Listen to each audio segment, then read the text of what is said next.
Hello friends, स्वागत है आपका आर के क्लासेस में। दोस्तों, 66वीं बीपीएससी मेंस में आज हम लोग एक टॉपिक करने वाले हैं। बिहार में भूमि सुधार जीएस पेपर 2 से संबंधित है।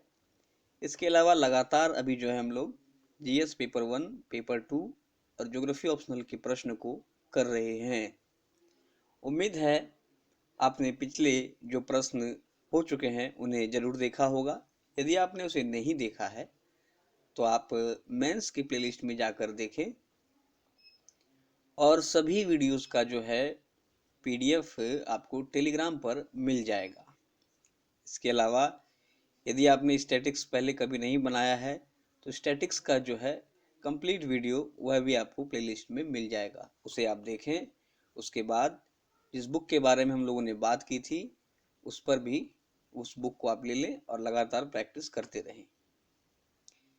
सबसे बड़ी बात, यदि आप चैनल पर नए हैं तो चैनल को सब्सक्राइब करें, पास वाले बेल आइकन को दबाएं। वीडियो अच्छा लगता है तो उसे लाइक और अधिक से अधिक शेयर करके हमारा सहयोग करें। आपके लाइक और शेयर से ही जो है ये मोटिवेशन मिलता है। बाकी आपके सहयोग की भी आवश्यकता है, लगातार इसे शेयर और लाइक करते रहें। तो चलिए शुरू करते हैं आज का हमारा टॉपिक, बिहार में भूमि सुधार।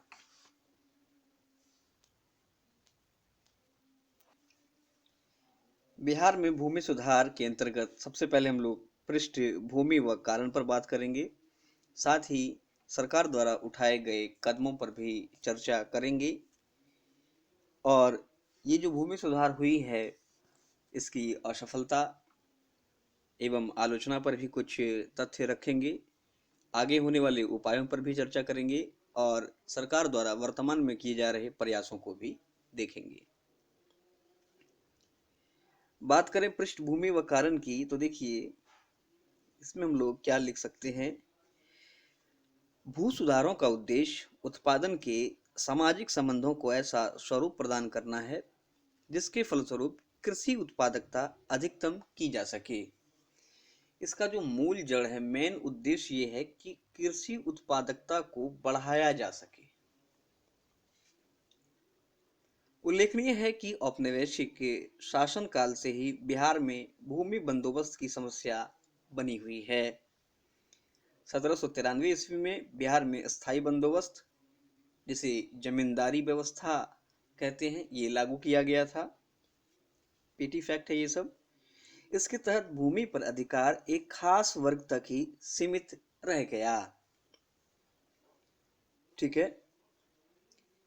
सामाजिक पायदान पर स्थित निचले क्रम के बहुसंख्यक लोग भूमिहीन रह गए और इन सब का कारण है ये जो भूमि सुधार 1793 में लागू किया गया था।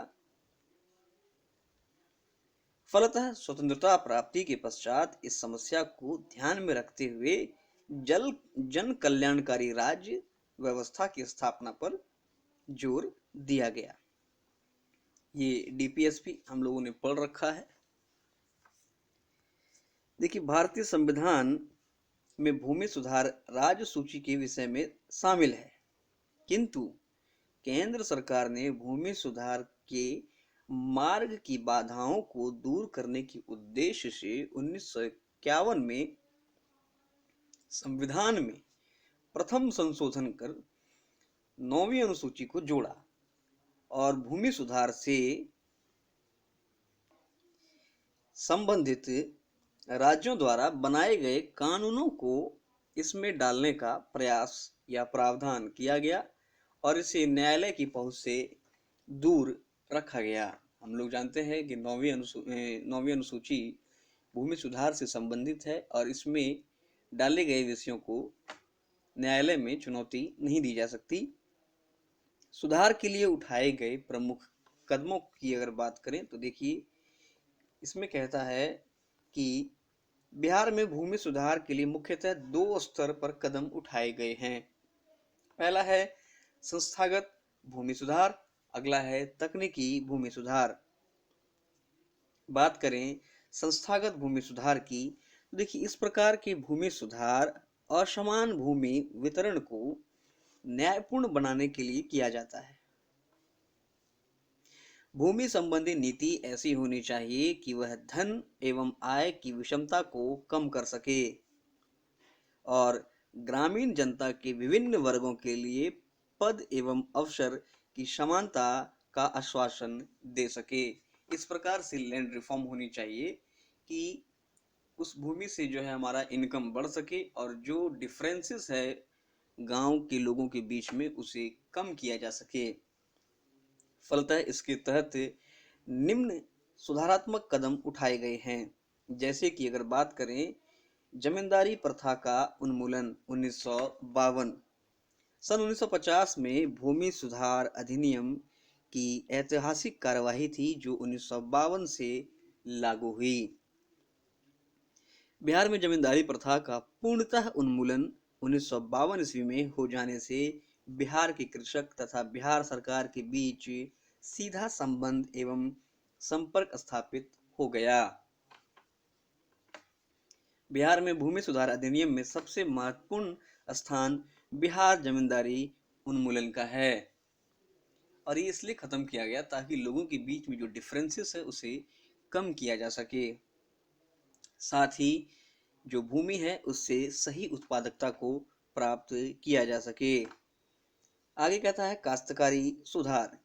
कहता है इसके अंतर्गत मुख्यतः लगान का विनियमन, काश्तकारों एवं बटाईदारों की सुरक्षा तथा उन्हें स्वामित्व प्रदान करने का अधिकार शामिल है। बिहार में कृषि की प्रगति के लिए लगान का नियमन किया गया। काश्तकारों से अधिकतम लगान कुल उपज का 1/4 या 1/5 भाग लेने का कानून को पारित किया गया है। अगले अगर महत्वपूर्ण तथ्य की बात करें तो ये है जोतों की सीमाबंदी 1961।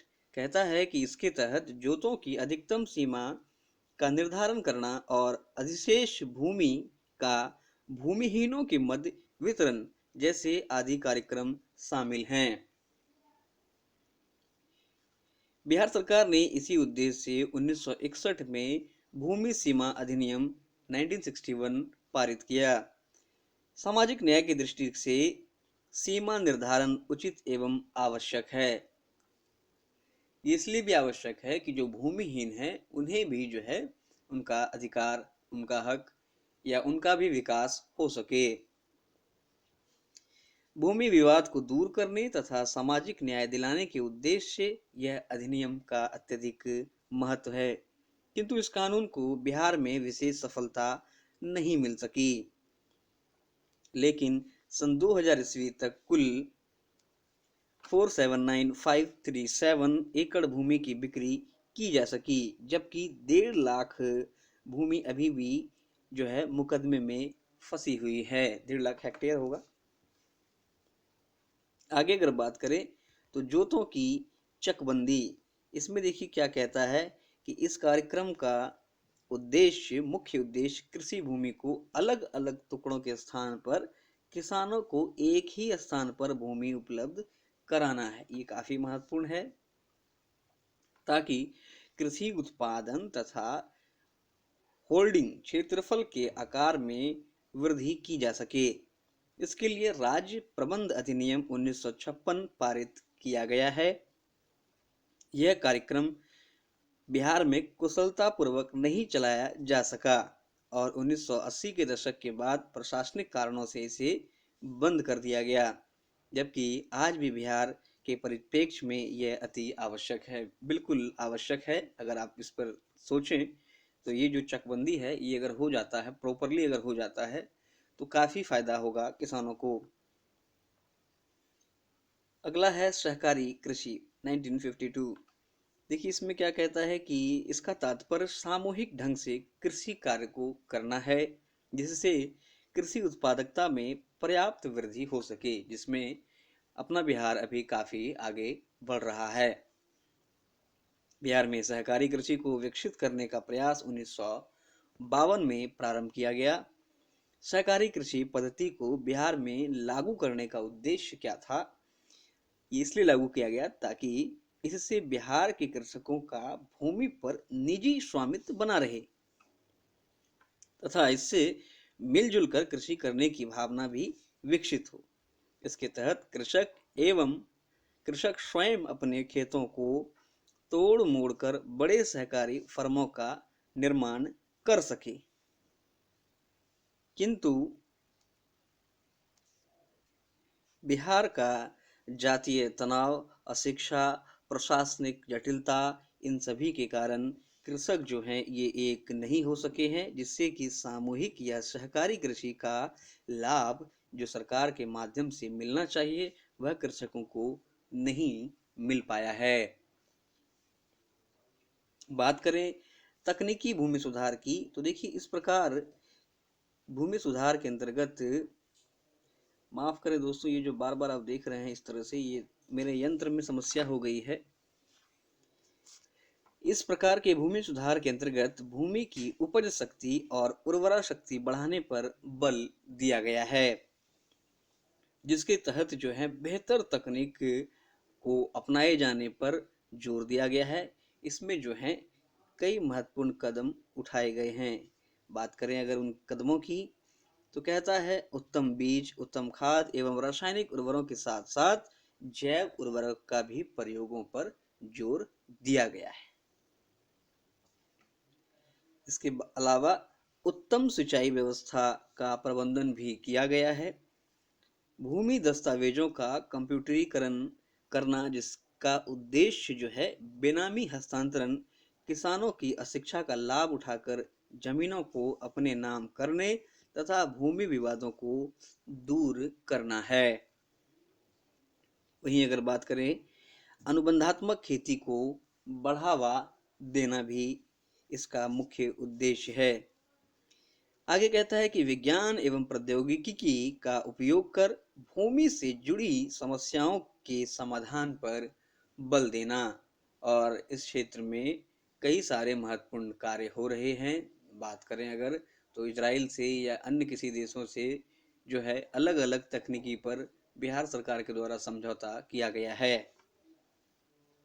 आगे अगर बात करें तो इसकी असफलता एवं आलोचना में तो देखिए बिहार में सुधारात्मक उपायों के बावजूद भूमि सुधार असफल रहा, जिस कारण बिहार में भूमि सुधार कार्यक्रम की आलोचना निम्न तथ्यों के आधार पर की जा सकती है। ये तथ्य क्या हैं? बिहार में भूमि सुधार अधिनियम छठे दशक में पारित किया गया, जिसे आज तक सभी जिलों में लागू नहीं किया जा सका है। बात करें तो भूमि सुधार के लिए जो कानून बनाए गए हैं, कानूनों एवं अनुच्छेद 14, 16 एवं 31 के साथ विसंगतियां विद्यमान है। फलतः भूमि सुधार की प्रक्रिया न्यायिक उलझनों में फंसा रहता है या फंसा हुआ है। राजनीतिज्ञों एवं नौकरशाही की इच्छा शक्ति में कमी है।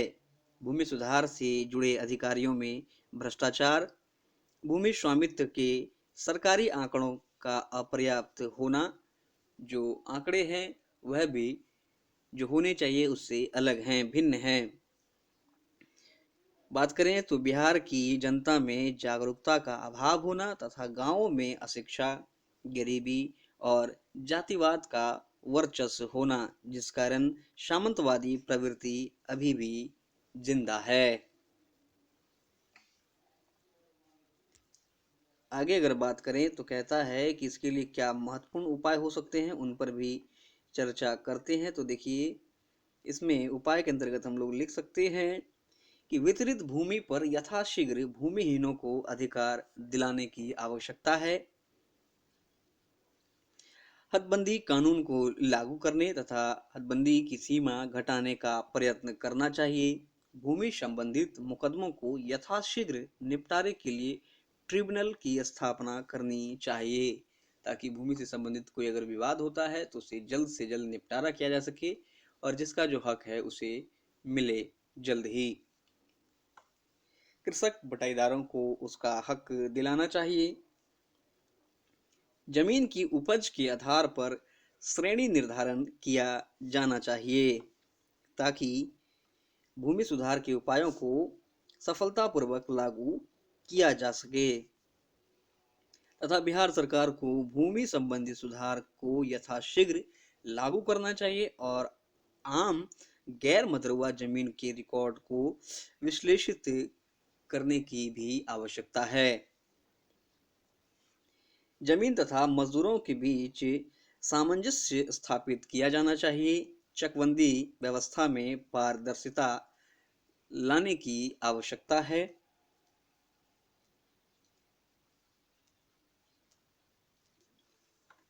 इन प्रयासों में सरकार द्वारा भी कुछ महत्वपूर्ण उपाय किए गए हैं, जैसे कि बात करें व्यापक भूमि सुधार हेतु राज्य में पहली बार भूमि सुधार आयोग का गठन किया गया।